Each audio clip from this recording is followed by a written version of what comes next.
ना, आता मुळात तर मी सांगतो की संत चरित्र आपल्या महाराजांचं चरित्र असेल किंवा कुठलंही असेल, आता हे गुरुचरित्र हे नाव सुद्धा किती सुंदर आहे बघा. तुम्ही याचा विचार करा.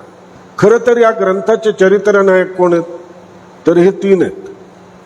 म्हणजे सुरुवातीला येतं भगवान दत्तात्रय की यांचा जन्म कसा झाला वगैरे, नंतर येतात द्वितीय नायक श्रीपाद श्रीवल्लभ, नंतर येतात आपले हे, आणि भगवान दत्तात्रयांचा जन्म इथपर्यंतच ते. म्हणजे मूळ गुरुचरित्राचे चरित्र नायक जर पाहायला गेलं तर 2. मग हे 2 चरित्र नायक असताना सुद्धा या ग्रंथाला नाव गुरुचरित्र कसं काय? मग यांच्याही नावाचा कुठं उल्लेख नाही, त्याच्यात त्यांच्याही नावाचा उल्लेख नाही, मग गुरुचरित्रच कसं? तर ही गोष्ट विचार करण्यासारखी, हीच गोष्ट समजून घेण्यासारखी गुरुचरित्राच्या बाबतीत, की मुळात हाच विचार खूप मोलाचा आहे आणि खूप महत्वाचा आहे की गुरुचरित्र या ग्रंथामध्ये या दोघांचंही चरित्र असताना यांच्या नावाचा कुठेही या नावामध्ये उल्लेख नाही, केवळ गुरुचरित्र आहे. आणि मग केवळ गुरुचरित्र ज्या वेळेला आपण म्हणतो तर त्यावेळेला आपल्याला एक गोष्ट विचार करावी लागते की या गुरुचरित्राची व्याप्ती किती असेल. मग या गुरुचरित्राच्या व्याप्तीचा जर विचार केला तर मी तुम्हाला असं सांगतो की यांच्यापासनं जी परंपरा चालू झाली सगळी, आधी भगवान शंकरांपासनं जी गुरुपरंपरा चालू झाली ती पुढे श्रीपाद श्रीवल्लभांपासून पुढे चालू झाली, ती आज तागायत आपले जे गुरु आहेत.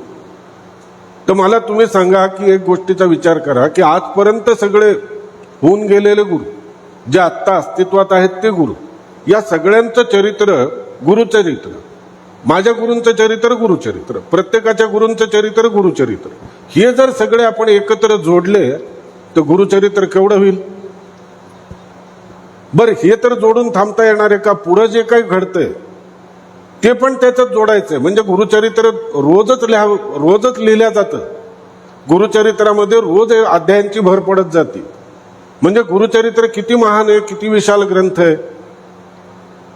अहो, वेदाचं तरी वर्णन सांगता येतं की वेद किती बाबा गिरेशिखरा इतक्या, पण गुरुचरित्र त्याच्याही पेक्षा मोठं झालं, त्याच्याही मोठं झालं, कारण हे संपणारच नाहीये, याच्यात भरच पडणार आहे.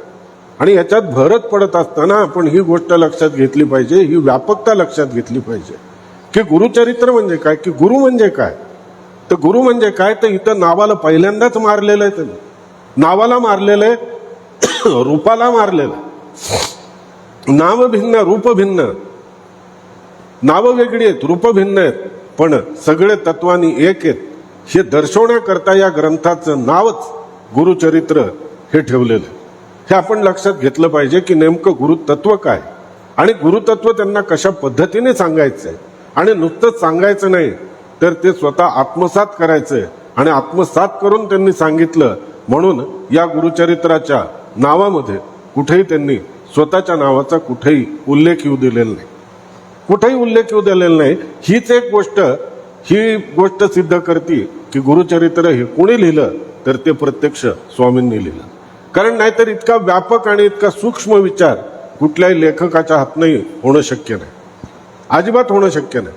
कारण यांना माहित होतं की पुढे चालून जी काही परिस्थिती जी उद्भवणार आहे सगळी, जो काही भक्तीचा बाजार सगळा फुलणार आहे, आणि या बाजारामध्ये जी काही लुटालूट होईल आणि ही जर थांबवायची असेल आणि ही जर संपवायची असेल तर प्रत्येकाला योग्य सुयोग्य गुरुभक्तीचं ज्ञान करून देण्याकरता म्हणून एक आदर्श अशी आपल्याला संहिता तयार करून देणं म्हणजेच हे गुरुचरित्र आहे.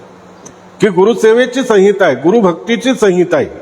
की हे सगळं आपण हे ज्ञान आत्मसात केलं की आपल्याला गुरुभक्ती, गुरुसेवा, गुरुनिष्ठा या सगळ्या गोष्टी आपल्याला यातनं निसंशयपणे प्राप्त झाल्याशिवाय राहत नाही.